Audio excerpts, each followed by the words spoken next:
When we think of heroes of faith, names like Abraham, Moses, or David quickly come to mind.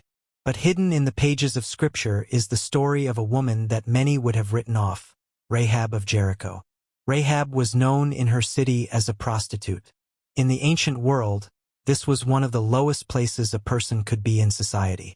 People would look at her with shame, whisper her name with judgment, and never imagine that God could have a plan for her life. But God was already writing a bigger story. In Joshua chapter 2, the Israelites had come near to Jericho as they prepared to enter the Promised Land. Joshua sent 2 spies to secretly scout the land, and they came into Rahab's house. This was no accident, it was a divine appointment.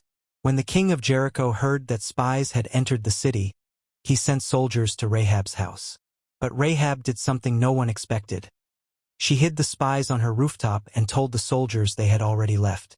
Why would she do this? Why risk her life for 2 strangers? Rahab explained it in her own words. I know that the Lord has given you this land, for the Lord your God is God in heaven above and on the earth below. Joshua 2 verses 9 and 11.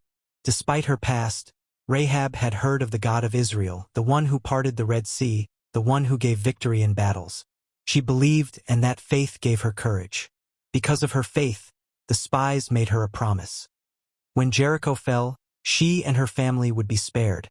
If she tied a scarlet cord in her window, that red cord became a symbol of her faith and obedience. When the walls of Jericho came crashing down, the city was destroyed, but Rahab and her family were saved. Imagine that, in the middle of judgment, God extended mercy to someone who the world thought was beyond redemption. But Rahab's story didn't end there. She later became part of the people of Israel, married Salmon, and gave birth to Boaz, the same Boaz who would later marry Ruth. And generations later, from her family line came King David, and ultimately Jesus Christ himself. Think about that. A woman with a shameful past became part of the very genealogy of the Messiah. God took her brokenness and wove it into his redemption plan for the whole world. Rahab's story reminds us of something powerful. God doesn't define us by our past. People may label you, society may look down on you, and even your mistakes may haunt you. But God sees what you can become through faith in him. From a prostitute to a woman of faith, from the walls of Jericho to the family line of Jesus. Rahab shows us that there is no life too broken, no sin too deep, and no past too dark for God's grace to redeem. And this is why Rahab is listed in Hebrews 11, the Hall of Faith, alongside Abraham, Moses, and other greats. Her faith saved her. Her courage changed her future. And her story still speaks to us today.